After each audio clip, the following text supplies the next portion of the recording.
শেখ হাসিনার পদত্যাগ নিয়ে সোশ্যাল মিডিয়ায় বিভ্রান্তি, অডিও ফাঁস।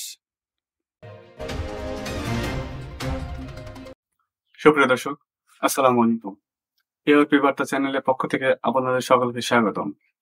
দেশ এবং দেশের বাইরে থেকে যারা এই মুহূর্তে এই ভিডিওটি দেখছেন তাদের সকলকে আন্তরিক ধন্যবাদ ও শুভেচ্ছা। সুপ্রিয় দর্শক, এতক্ষণ শুনছিলেন সংবাদ শিরোনাম, এখন পুরো বিস্তারিত। শেখ হাসিনার পদত্যাগ নিয়ে সোশ্যাল মিডিয়ায় বিভ্রান্তি, অডিও ফাঁস। সামাজিক যোগাযোগ মাধ্যমে দুইজনের মধ্যে কথোপকথনের একটি কল রেকর্ডের অডিও ভাইরাল হয়েছে। বলা হচ্ছে শেখ হাসিনা ও যুক্তরাষ্ট্র প্রবাসী সাবেক ছাত্রলীগ নেতা তানভীর কায়সারের মধ্যে এই আলাপচারিতা হয়। সেখানে শেখ হাসিনার মতো কণ্ঠে যাকে কথা বলতে শোনা যাচ্ছে তিনি বলেছেন এখনও পদত্যাগ করেননি। ছাত্র জনতার অভ্যুত্থানে গত 5ই আগস্ট আওয়ামী লীগ সরকারের পতন হয়। প্রধানমন্ত্রীর পদে ইস্তফা দিয়ে ভারত চলে যান আওয়ামী লীগ সভানেত্রী শেখ হাসিনা। ওই দিনই সেনাপ্রধান জেনারেল ওয়াকারুজ্জামান জানান শেখ হাসিনা দেশ ছাড়ার আগে পদত্যাগ করে গেছেন। পরে অন্তর্বর্তী সরকার গঠিত হলে এই সরকারের পররাষ্ট্র উপদেষ্টা তৌহিদ হোসেনও এক অনুষ্ঠানে শেখ হাসিনার পদত্যাগের কথা উল্লেখ করেন। তবে তার পদত্যাগের কোনো প্রজ্ঞাপন বা গ্যাজেট প্রকাশ্যে আসেনি এখনও। দেশ ছেড়ে যাওয়ার পরে শেখ হাসিনার নামে অনেকের সঙ্গে কথোপকথনের অডিও ফাঁস হচ্ছে। সম্প্রতি ফাঁস হওয়া এটিও যুক্তরাষ্ট্রের প্রবাসী আওয়ামী লীগ নেতা মোহাম্মদ তানভীর কায়সার ও শেখ হাসিনার কথোপকথনের অডিও বলে সামাজিক যোগাযোগ মাধ্যমে ও বিভিন্ন সংবাদ মাধ্যমে বলা হচ্ছে। এছাড়া অডিও ফাঁসের জেরে বরগুনা এক আওয়ামী লীগ নেতাকে গ্রেপ্তারও করা হয়েছে। তবে এসব কথোপকথনের কোনো সত্যতা নিশ্চিত করা যায়নি। অডিওতে যাকে শেখ হাসিনা বলে মনে হচ্ছে তাকে বলতে শোনা যাচ্ছে ওই সময় দেশের পরিস্থিতি বিবেচনা করে নিজে থেকে পদত্যাগ করতে চেয়েছিলেন তিনি। তার ইচ্ছা ছিল 5ই আগস্ট জাতির উদ্দেশ্যে ভাষণ দিয়ে রাষ্ট্রপতির কাছে পদত্যাগপত্র জমা দেবেন। ফুটেজের আরেক প্রান্তে ব্যক্তিকে বলা হচ্ছে তানভীর কায়সার। সামাজিক যোগাযোগ মাধ্যমে তার পরিচয় বলা হচ্ছে তিনি বেলজিয়ামে অবস্থানরত ছাত্রলীগের সাবেক নেতা, বাড়ি ঢাকার কামরাঙ্গীরচর এলাকায়। তিনি বারবার জিয়াপা বলে বিভিন্ন কথায় সায় দিচ্ছেন, আবার নির্দেশনাও নিচ্ছেন। অডিওতে শেখ হাসিনাকে বলতে শোনা যাচ্ছে যে ডক্টর মোহাম্মদ ইউনূস তো জবরদখল করেছে, তার কোনো লিগ্যালিটি নাই বলে আমাদের কোনো পদ নাই। যেভাবে সে ক্ষমতায় গেছে, মানুষ খুন করে একটা সিচুয়েশন তৈরি করে তারপর সে ক্ষমতায় গেল। তাদের উদ্দেশ্য তো ছিল আমাকে মেরে ফেলা। এই সময় তানভীর কায়সার বলেন জিয়াপা এগুলো আমরা ইউরোপীয় পার্লামেন্টকে জানাচ্ছি।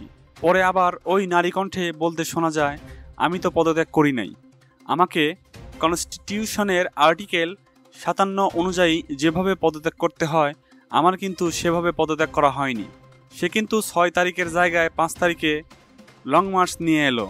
5 তারিখে নিয়ে আসার ফলে এমনভাবে চারিদিকে লোক ঘেরাও, আমি দেখলাম যে এখন যদি ফায়ার ওপেন করে আমার এখানে সিকিউরিটি, তাহলে অনেক লাশ পড়বে। লাশ ফেলে ক্ষমতায় আমি থাকতে চাই না।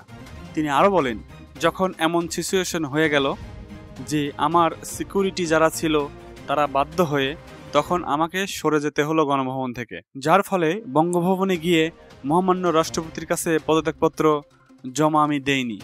কাজেই আমার কিন্তু পদত্যাগ হয়নি, যার কারণে আমি এখনও বাংলাদেশের কনস্টিটিউশনাল ইলেক্টেড প্রাইম মিনিস্টার।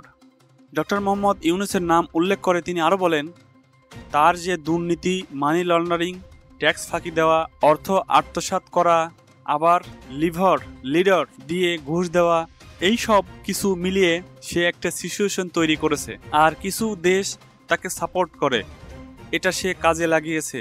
তার একটা মামলার ভার্ডিক্ট ছিল 6 তারিখে, এটা যাতে না হতে পারে সেজন্য এগিয়ে 5 তারিখে নিয়ে এসেছে।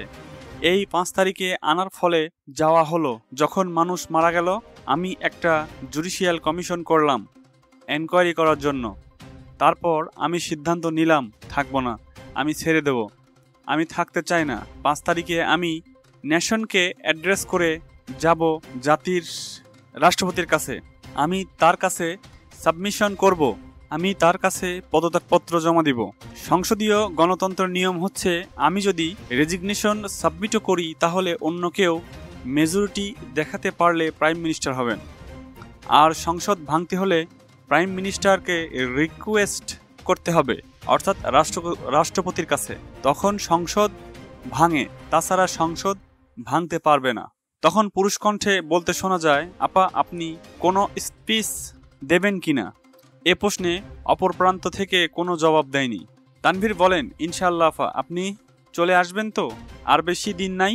সে সময়ে হাসিনা বলেন, অতপর ফল ছবি দেখালো, আমি সই করেছি। সেটা হলো আমার ভিজিটিং বুকের সই। ছবিটা ভালো করে দেখলে দেখা যায় ওটাই একটা মোটা বই। ওরকম কোনো বইয়ে প্রাইম মিনিস্টার সই করে পদত্যাগ করেন না।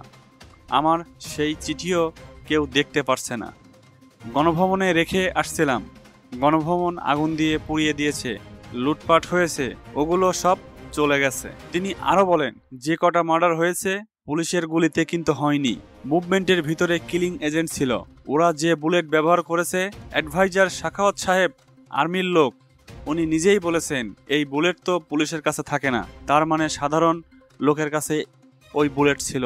আজ পর্যন্ত ওই বুলেট সম্পর্কে কোনো তদন্ত নেই, এবং এই রাইফেল কে ব্যবহার করেছে কোনো তদন্ত নেই।